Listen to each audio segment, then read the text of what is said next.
So continuing, we are now going to look at integrating trigonometric integrals involving powers of secant and tangent. So when the power of secant is even and positive, like we have an example for, we're going to save a secant squared factor. So I'm going to go ahead and kick a secant squared factor to the back. So that'll only leave me with a secant squared factor in the front because I'm going to take 2 to the back. So here is what I'm saving in the back, and I'm saving this to make this du. So think about it right there. Oh, and this should have a 3x on the inside. Secant squared 3x. Let me rewrite that.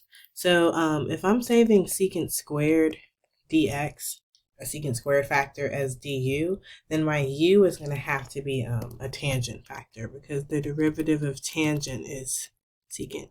So my u is going to end up being tangent 3x. But the problem is, still inside the integral, we don't have only tangent. Like I can take care of that tangent cubed right there. Because I know I'll replace that with u cubed. But I can't do anything with this secant squared 3x just yet. But I'm going to have to use a Pythagorean identity. And we have a Pythagorean identity that tells us that 1 plus tangent squared x is equal to secant squared x. So I'm going to be replacing that secant squared 3x. So keep in mind, if this is a 3x and this is a 3x. So I'm going to be replacing secant squared 3x with 1 plus tangent squared 3x. That's still going to be multiplied by tangent cubed 3x, and it's still going to be multiplied by secant squared 3x dx. Make sure you are putting a 3x on the inside of all of these. Now I'm going to go ahead and let my u be tangent. So I have 1 plus, instead of tangent squared, I have u squared. Just leave that like that. And then instead of multiplying by tangent cubed, we're multiplying by u cubed.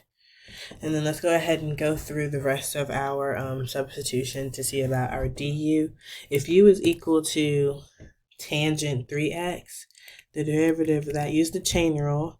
So we will have to multiply, well, the derivative of tangent is secant squared. We talked about that earlier. Chain rule says you will have to multiply by the derivative of that 3x on the outside. So the derivative of tan 3x is 3 secant squared 3x. And we don't have the 3 that's in the front. So 1/3 du is equal to secant squared 3x. Do not forget your dx. So I will be sticking a du at the end, and I'll also be sticking a 1/3 out in front of the integral. I'm going to go ahead and distribute on the inside of the integral. I get u cubed plus u to the 5th du. There's a 1/3 out in front of all of that. Let's go ahead and start integrating. We're going to increase the exponent on that u to the 3rd up to u to the 4th, over 4. And then we'll upgrade the 5 to a 6 and divide that by 6. And we'll add c. And then the last thing I'll do is I'll distribute the 1/3 and I'll sub back in what u is. So instead of u to the 4th, I have tangent 3x to the 4th. That's over 12. Plus tangent 3x to the 6th. And that's over 18. And all of that has c added to it to give us this as our final answer. Okay, so for number 5, what we want to do is we want to go in, and we're doing this specifically because the power of tangent is odd and it's positive. We want to save a secant tangent factor. So I'm going to take this. Instead of that tangent cubed in the top, I'm only going to write tangent squared because I'm going to go ahead and kick out a tan x to go at the end with the dx. I will keep the square root of secant x in the denominator. So I have the tangent part of this secant tangent factor. What I do not have is the secant part. So I do want a little secant right next to that tan x. But the problem is, if I put that secant right there in the top, I also am going to have to put a secant in the bottom so that I'm not changing anything in the problem. So what we really have right now is the integral of tan squared x over secant x to the 1/2, because it's under the square root, times secant x. And all that time is times a secant x tan x dx. And again, this is what we're saving because that's going to end up being, I wrote du, but I meant dx. That's going to end up being our du. So if du is secant tangent, then u had to be secant, because the derivative of secant is secant tangent. But the problem right now, this is the substitution that we want to do, and the reason we can't do it right now is because of this tangent squared that's in the numerator. But we know that 1 plus tan squared x is equal to secant squared x. So I'm going to solve for tan squared to get that tan squared x is equal to secant squared x minus 1. And I'm going to go in and I'm going to replace the numerator with secant squared x minus 1. In the bottom, I have a secant to the 1/2 times secant x. I'm going to go ahead and multiply those two things together. And I'm going to do it by adding the exponents. So I'm going to end up with a secant x to the 3/2 because I did 1/2 plus 1. So now I'm ready to go in and do my substitution. So instead of secant squared, I have u squared minus 1, and in the denominator I have u to the 3/2. My du was secant x tan x, so I just get du there. I'm going to come in and separate this into two separate fractions on the inside of the integral so we can see how this needs to be simplified before we can integrate it. When we're dividing fractions, we subtract the exponents. So to get this, I'm going to have u to the 2 minus 3/2, which is u to the 1/2. And 1 over u to the 3/2 is u to the negative 3/2. So now we're ready to come in and increase exponents and divide by the new exponents, which keep in mind that means we're multiplying by the reciprocal of the new exponents. So for example, I increase negative 3/2 to negative 1/2, and then I divide by a negative 1/2, so I multiply by a negative 2. So I'm ending up with, 2/3 u to the 3/2, and remember that our u was secant x, so we have secant x to the 3/2. Plus 2, and that is plus because we have those two signs there, secant x to the negative 1/2. So you could put that in the square root at the denominator, which is what I'll do now. Plus c. And there's our final answer. We can ignore this. In example 6, when there are no secant factors and the only thing that shows up inside the integral is a power of tangent that is even, what we're going to do is we're going to change a tangent squared factor to a secant squared factor. So instead of writing tan to the 4th, I want to change a tan squared factor. So I split it up into tan squared, tan squared. Remember that tangent squared x, we've seen this identity a few times now, same identity here, is equal to secant squared x minus 1. So I'm going to be replacing that tan squared x, just one of them, with secant squared x minus 1. Once I do that, we're going to go in and distribute.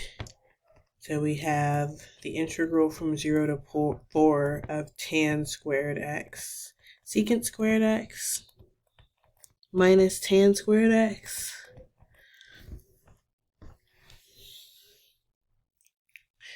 So now, I'm going to split this up into two separate integrals. So I have the integral from 0 to 4, tan squared x, secant squared x dx, minus the integral from 0, I said to 4, but I meant to pi over 4, of tan squared x dx. Okay. Now, hopefully, I hope everyone sees that the first integral is pretty straightforward with a u sub. Because if you let u equal tan x, then du equals the derivative of tangent is secant squared x. So all of that right there is picked up with du. So that integral would change into, instead of tan squared, you would have u squared du. And I'm going to change my limits very quickly. When x is 0, tangent of 0 is 0, and tangent of pi over 4 is 1. So this would be 0 to 1. Okay. Has not yet been integrated though. For the second integral, however, we don't have a simple way to integrate tan squared. We integrate tan squared by converting it to secant squared minus 1, because we do know how to integrate secant squared. So this is using that same Pythagorean identity that we've been using for the last few examples. So I'm going to do a little bit of integrating in here while I'm also changing some things around. So I'm integrating that first term, that first integral. And then I have to integrate secant squared minus 1. The integral of secant squared is tangent. Let me use parentheses here. And the integral of 1 is x.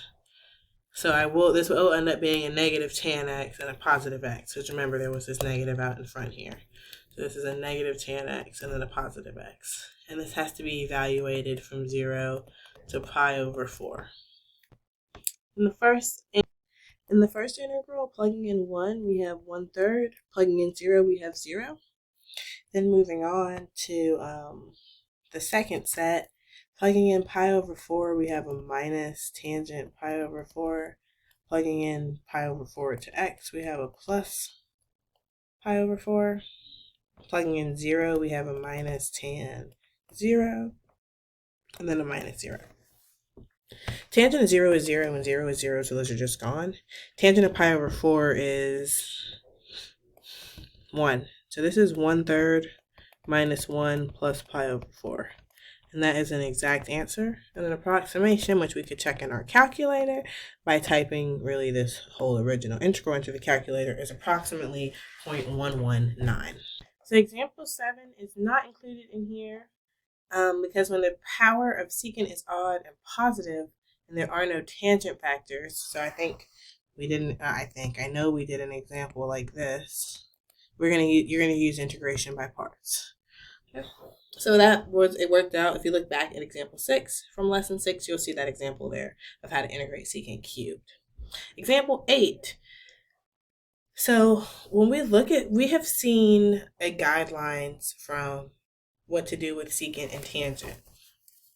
So what I mean by that is we know what to do if the power of secant is even and positive. If the power of secant is even and positive, we know what to do. That's not happening in example 8. We also know what to do if, I don't know how that moved. We also know what to do if the power of tangent is odd and positive. That is not happening in example 8 either, because here power of tangent is negative.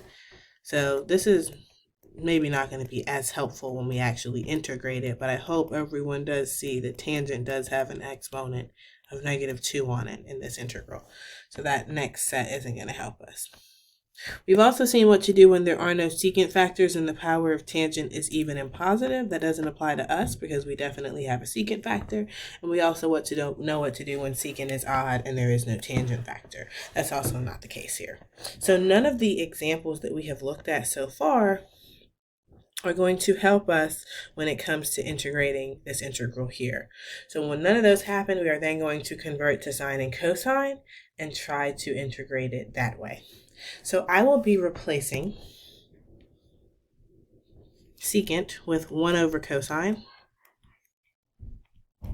and I will be replacing tangent with sine over cosine. So now let's take a closer look at this. So we have the integral of 1 over cosine. Let's apply that exponent of -2 to both the top and the bottom. And then I don't want to deal with those negative exponents, so I'm going to switch them.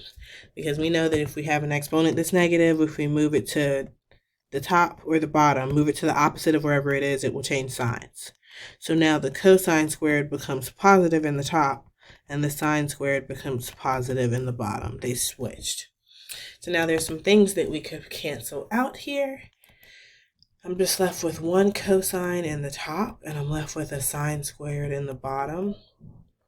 And I hope everyone sees that this can now be integrated pretty easily by letting u equal sine x. Because if u is equal to sine x, then the derivative of sine x gives us cosine x dx for du. So we now have the integral, this cosine x dx, all that is du. And that sine squared was in the bottom, so we have a 1 over u squared. So we have the integral of u to the negative 2 du. We're going to increase our exponent up to negative 1 and divide by our new exponent and add c to give us that we have 1 over sine x, or sine x to the negative 1, negative sine x to the negative 1, plus c. Sine to the negative 1 is 1 over sine. And 1 over sine is cosecant. So this is negative cosecant x plus c. Either one of these would have been fine though.